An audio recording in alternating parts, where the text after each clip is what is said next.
অতীতে এই দেশে যে দলগুলি ছিল তারাও ডানপন্থী মুসলিম দল ছিল, ডানপন্থী মুসলিম দল ছিল। সেই জিয়াউর রহমান বলেন, সেই প্রেসিডেন্ট এরশাদ বলেন, তাই না, মোস্তাক বলেন। এখন যারা ভাবছেন এইবার টাকা পয়সা দিয়ে আলেমগুলিরে ছিন্ন ভিন্ন কইরা আপনি একটা রেজাল্ট পাবেন, পাবেন না। যেটা পাবেন সেটা হলো আপনার কান্নাকাটি, আফসোস, নয়নাশ্রু বিসর্জন, আর কি, আর হইল পরাজয়, আর কি জাহান নামের রেজাল্ট, জাহান নামের পরিণতি। এইটা হবে বলে দিলাম। অতএব এই দুঃখী আর এই কিনা কয় পরাজিতদের কাতারে কেউ যাবেন না। ইসলামের সন্তান ইসলামে চলে আসে।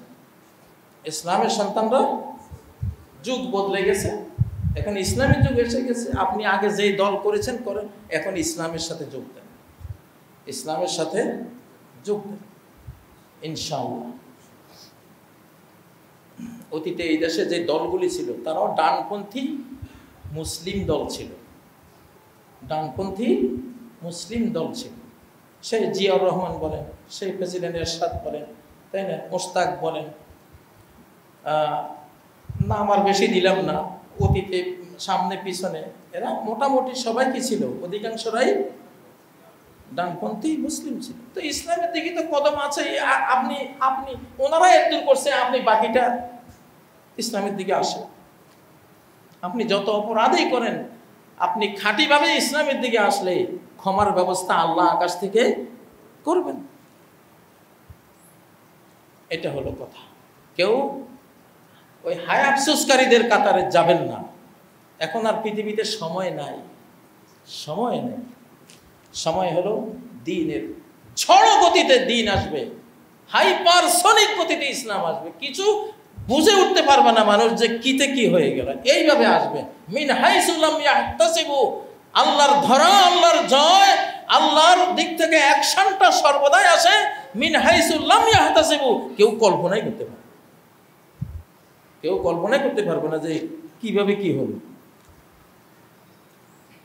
যাই হোক, রাজনীতির অঙ্গনে অনেক অস্থিরতা, দেশের ভবিষ্যৎ নিয়ে অনেক অস্থিরতার কারণে এই কথাগুলি বললাম। আমাদের আর হেরে যাওয়ার কোনো সম্ভাবনা, কোনো আশঙ্কা কোনো নাই। আমরা জিতে যাবই।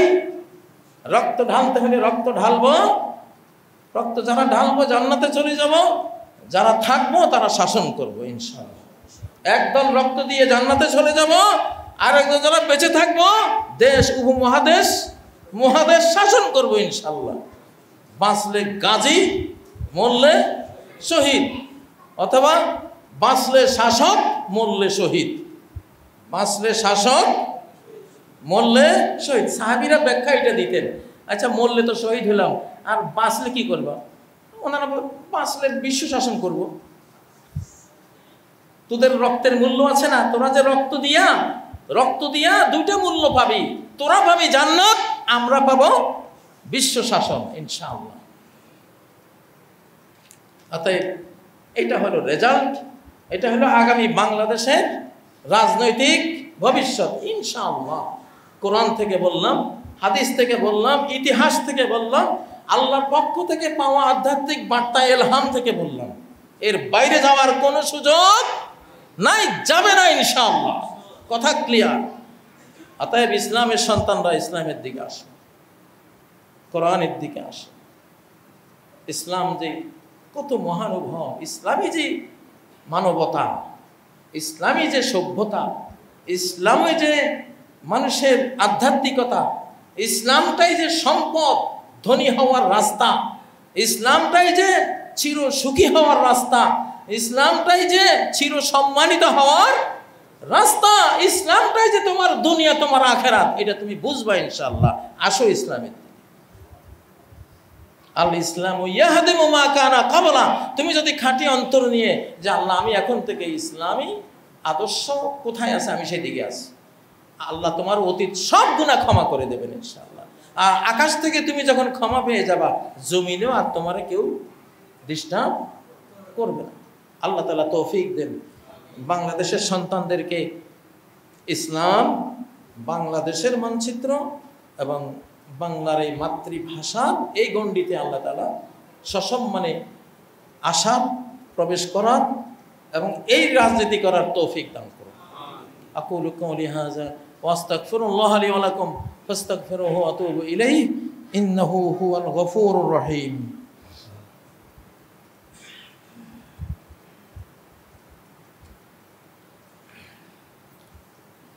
আলহামদুলিল্লাহ আলহামদুলিল্লাহিল্লাযী জাআলাল ইসলামা দীনা ওয়া জাআলাহু বিল আদিল্লাতি খালিদান মাতিনা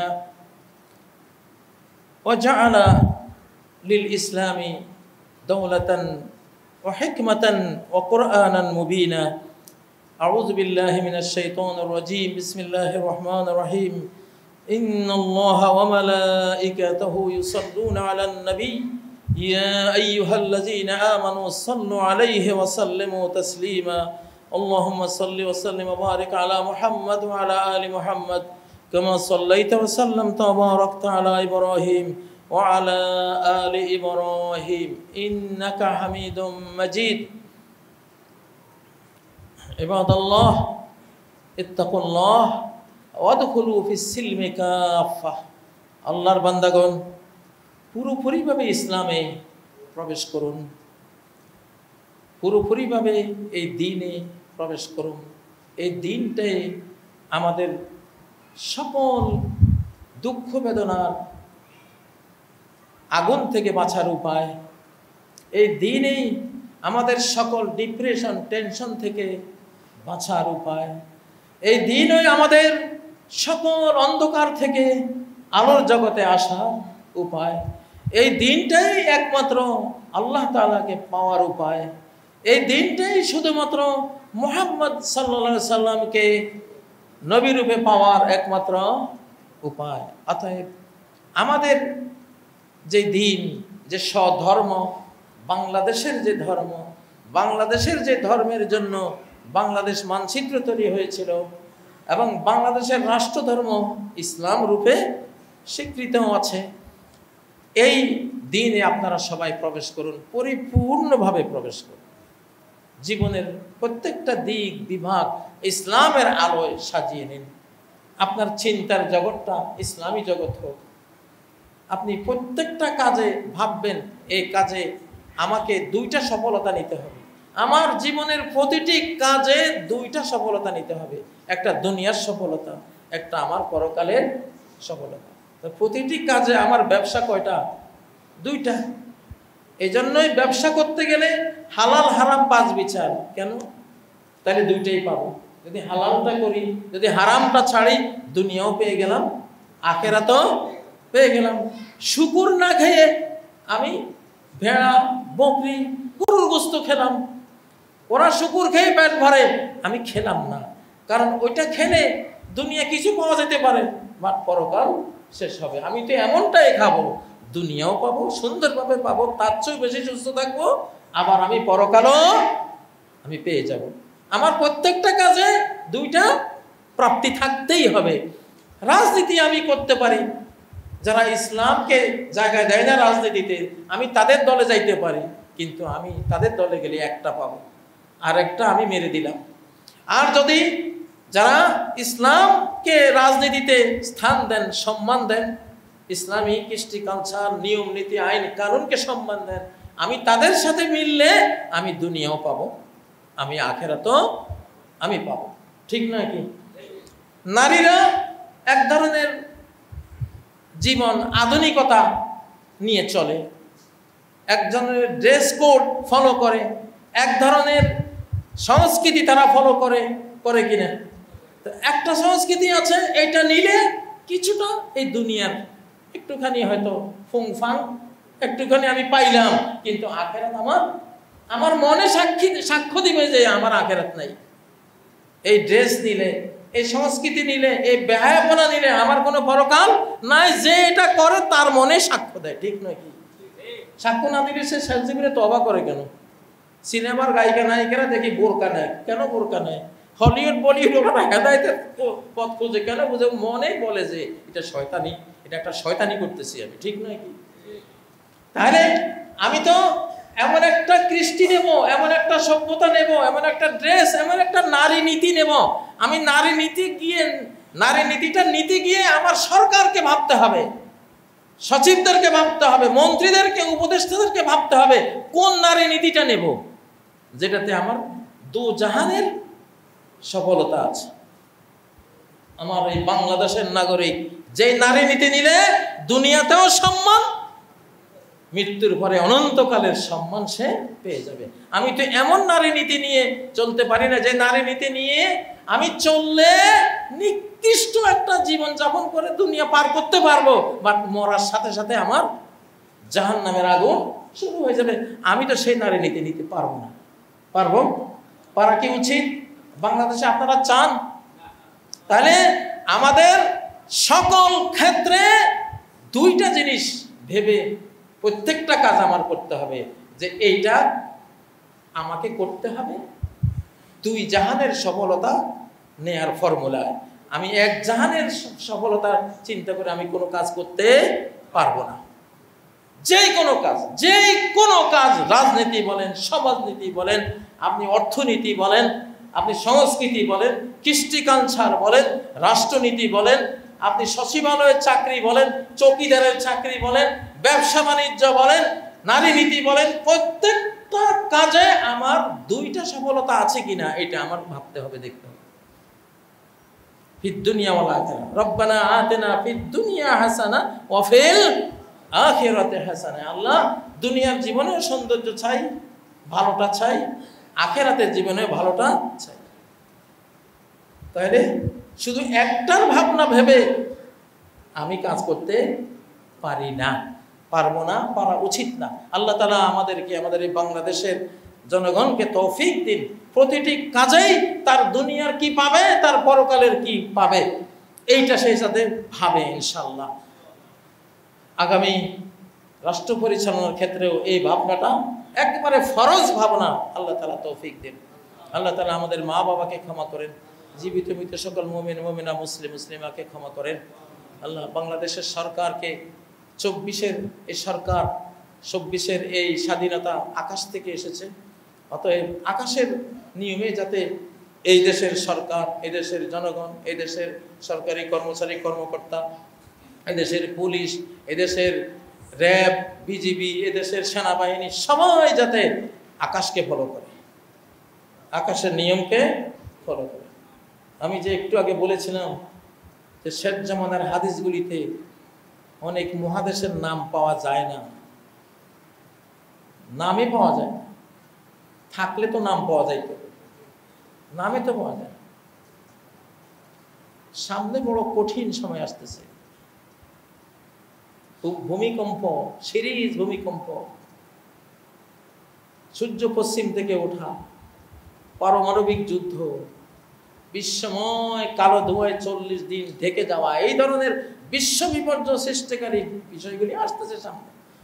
এখন থেকে দুনিয়া থেকে তো যেতে হবে, মরতে তো হবে। 400-500 কোটি মানুষ যে চলে যাবে, আমি তো সেই লিস্টে থাকতে পারি, তাহলে আমি যাতে গেলে ওখানে জান্নাতটা পেয়ে যাই, অন্তত সেই পথটা আমাদেরকে চলতে হবে, সেই পথ ধরতে হবে। আল্লাহ তৌফিক দান করুন। আল্লাহ আমাদের মা বাবাকে ক্ষমা করেন, আমাদের বংশের সকল মুরব্বিয়ানে কেরামকে ক্ষমা করেন, কবরস্থ যত মুমিন মুমিনা মুসলিম মুসলিমা সবাইকে ক্ষমা করেন, জীবিত যারা আছে মুমিন মুমিনা মুসলিম মুসলিমা তাদেরকেও ক্ষমা করেন। আল্লাহ আমাদেরকে রহমত করেন, আমাদেরকে নিরাপত্তা দান করেন, আমাদেরকে হেদায়েত দান করেন, আমাদেরকে রিজিক দান করেন, আমাদের সন্তানদেরকে দ্বীনের উপর থাকার তৌফিক দান করেন। বাংলাদেশ সহ ফিলিস্তিন এবং সিরিয়া সহ সারা বিশ্বের মুসলিম দেশগুলোকে আল্লাহ হেফাজত করেন, রক্ষা করেন। মুসলিমরা যেভাবে ঐক্যবদ্ধ হচ্ছে, একজনের বিরুদ্ধে কেউ যুদ্ধ করলে আরেকজনের বিরুদ্ধে এটা যুদ্ধের ঘোষণা হিসাবে পরিগণিত হবে, এটাই ফরজ। বিশ্বের মুসলিমরা সবাই এক দেহ, দেহের আঙ্গুলের উপরে আক্রমণ করলে গোটা দেহের উপর আক্রমণ বোঝা যায়, দেহের চোখের উপরে আক্রমণ করলে গোটা দেহই আক্রান্ত হয়, এটা বোঝা যায়। দেহের যে কোনো একটা অঙ্গে আক্রমণ হলে গোটা দেহই আক্রমণের শিকার বলে ধরা যায়। আর আঙ্গুলে যদি আঙ্গুল কাটা গেছে, এখন কি হাসপাতালে আঙ্গুলটা কাটা পাঠাই দিবেন, না এই শরীরটা পুরোটাই নিতে হবে? তাহলে আঙ্গুলে আক্রান্ত মানে গোটা দেহটাই আক্রান্ত। এটাকে আপনি আলগা করে নিয়ে যাবেন, সুযোগ আছে? সুযোগ নেই। প্রিয় ভাইয়েরা, আমরা চাই 57 মুসলিম রাষ্ট্র এমন একটা চুক্তিতে আসুক, এক রাষ্ট্রের উপর আক্রমণ, 57 রাষ্ট্রের উপর আক্রমণ, এটাই ফরজ। এটা আসবে ইনশাল্লাহ। আমি আজ থেকে 5-6 মাস আগে এই মসজিদ থেকে এমন খুতবা দিয়েছিলাম, যেটা আসতেছে আলহামদুলিল্লাহ, শুরুটা হয়ে গেছে, শুরুটা হয়ে গেছে, ইনশাল্লাহ এটা হবে। অতএব বেঈমানরা সাবধান। আল্লাহ তাআলা আমাদের বিজয় দান করুন, মুসলিম উম্মার ঐক্য দান করুন। সকল রাষ্ট্র আমরা এক, এক উম্মা, এক রাষ্ট্র।